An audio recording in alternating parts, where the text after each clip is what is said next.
একদিকে আপনারা দেখলেন ব্রিগেডে আগামী 9 মে শপথ গ্রহণ অনুষ্ঠানের জন্য, নতুন সরকারের শপথ গ্রহণ অনুষ্ঠানের জন্য প্রস্তুতি একেবারে তুঙ্গে। এর আগে গত 27শে এপ্রিল জগদ্দলে প্রচারে এসে এই শপথ গ্রহণ প্রসঙ্গে প্রধানমন্ত্রী নরেন্দ্র মোদী ঠিক কি বলেছিলেন শোনাবো আপনাদের। बंगाल में जहां जहां गया हूं,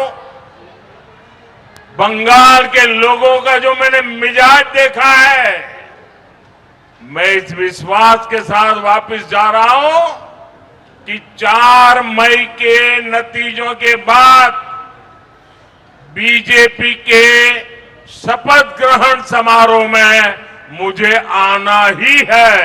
25শে বৈশাখ সকালেই ব্রিগেডে বিজেপি সরকারের শপথ গ্রহণ অনুষ্ঠান, যে অনুষ্ঠানে উপস্থিত থাকবেন খোদ দেশের প্রধানমন্ত্রী, কেন্দ্রীয় স্বরাষ্ট্রমন্ত্রী, বিজেপির সর্বভারতীয় সভাপতি।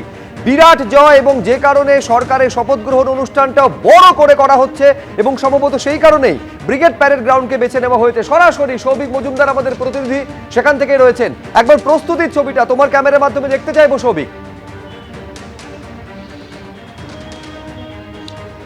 দেখো, প্রথমেই তোমাকে বলবো যে যেহেতু প্রধানমন্ত্রী, স্বরাষ্ট্রমন্ত্রী সহ বিজেপির সমস্ত সর্বভারতীয় স্তরের হাই প্রোফাইল যারা নেতৃত্ব আছেন তারা আসছেন, ফলে নিরাপত্তার বিষয়টা কিন্তু সর্বপ্রথম দেখা হচ্ছে। এবং সেই কারণেই কিছুক্ষণ আগে যারা এসপিজির আধিকারিক ছিলেন এবং তার পাশাপাশি কলকাতা পুলিশের যারা উচ্চপদস্থ কর্তারা ছিলেন তারা কিন্তু গোটা এই যে ব্রিগেড প্যারেড গ্রাউন্ড সেটা পরিদর্শন করে গিয়েছেন। ফলে এই ব্রিগেড প্যারেড গ্রাউন্ডের কোথায় গিয়ে মঞ্চ বাঁধার কাজ হবে, কোথায় গিয়ে সার্বিকভাবে ব্যারিকেড করা হবে, সেই সমস্তটা তারা কিন্তু এই মুহূর্তে খতিয়ে দেখেছেন।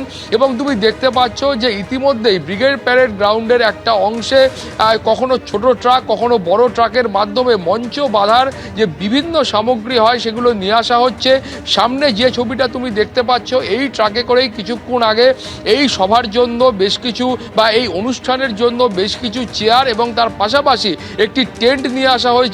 তারপরে তোমাকে এই যে গোটা ব্রিগেড প্যারেড গ্রাউন্ড রয়েছে সেই সভাস্থলের একেবারে যদি ধারের দিকে হয়, সেখানে তুমি জানো স্বাভাবিকভাবেই এত লোক আসলে, এত মানুষ আসলে তার একটা নিরাপত্তার বিষয় থাকে। সেই কারণেই ইতিমধ্যেও কিন্তু বাঁশ নিয়ে আসা হয়েছে এবং সেটা দিয়ে মূলত ব্যারিকেডিংয়ের যে কাজটা রয়েছে, অর্থাৎ এই ব্রিগেড প্যারেড গ্রাউন্ডকে চারদিক থেকে ঘিরে ফেলার যে কাজটা রয়েছে সেইটার জন্য কিন্তু এই বাঁশ নিয়ে আসা হয়েছে। তার পাশাপাশি তোমাকে বলবো যে একেবারে এখানে ইতিমধ্যেই কিন্তু বিজেপির যারা পশ্চিমবঙ্গের এবং যারা এখানকার নেতৃত্ব রয়েছে তারা এসেও গোটা ব্রিগেড প্যারেড গ্রাউন্ডের এই যে সভাস্থল বা এখানে যেখানে শপথ গ্রহণ অনুষ্ঠান অনুষ্ঠিত হবে সেইটা তারা এই মুহূর্তে ভিজিট করে দেখছেন, তারা পরিদর্শন করে দেখছেন। এবং সময়ের সঙ্গে সঙ্গে, অর্থাৎ সময় তুমি জানো যে হাতে খুবই কম, আজকে 6 তারিখ এবং ঠিক 3 দিনের মাথায় এই শপথ গ্রহণ অনুষ্ঠান এই ব্রিগেড প্যারেড গ্রাউন্ডে অনুষ্ঠিত হবে। ফলে দফায় দফায় তারা পরিদর্শন করছেন এবং যাতে এই অনুষ্ঠান, শপথ গ্রহণ অনুষ্ঠান সুষ্ঠুভাবে শেষ হয় এবং সুষ্ঠুভাবে করা যায় সেইটা সুনিশ্চিত করাই কিন্তু এই মুহূর্তে মূল কাজ। তুমি দেখতে পাচ্ছ এই মুহূর্তে যে একটি তাঁবুর কাজ সেটা কিন্তু ইতিমধ্যে শেষ করা হয়েছে এবং এটা মূলত একেবারে পরিদর্শনের জন্য, অর্থাৎ এই মুহূর্তে যে পরিদর্শনের কাজ চলছে বা বিভিন্ন বিজেপির যারা নেতৃত্ব এখানে উপস্থিত হচ্ছেন তারা যাতে এখানে এসে গোটা এলাকাটা পরিদর্শন করতে পারেন সেই কারণেই আপাততভাবে এই তাঁবু বানানো হয়েছে। ফলে সামগ্রিকভাবে যে প্ল্যান রয়েছে বা যে পরিকল্পনা রয়েছে সেই পরিকল্পনার বাস্তবায়ন সেটা যেন অত্যন্ত দ্রুত হয়, একেবারে অত্যন্ত দ্রুত যাতে বাস্তবায়ন হয় এই পরিকল্পনা যেটা শনিবারের জন্য করা হয়েছে শপথ গ্রহণের জন্য, সেইটা একেবারে অগ্রাধিকারের ভিত্তিতে দেখা হচ্ছে। সৌভিক, তুমি আমাদের সঙ্গে থাকো। আমি এইখানে দর্শকদের একবার দেখাতে চাইবো এই শনিবারের শপথ গ্রহণ অনুষ্ঠান নিয়ে বিজেপি রাজ্য সভাপতি তিনি আজকে কি বলেছেন। আগামী 8 তারিখ বিকেল 4টে আমাদের বিধায়ক দলের বৈঠক হবে, সেখানে বিধায়ক দলের নেতা নির্বাচিত হবেন এবং 9 তারিখ ব্রিগেড প্যারেড গ্রাউন্ডে সকাল 10টার সময় প্রধানমন্ত্রী, স্বরাষ্ট্রমন্ত্রী,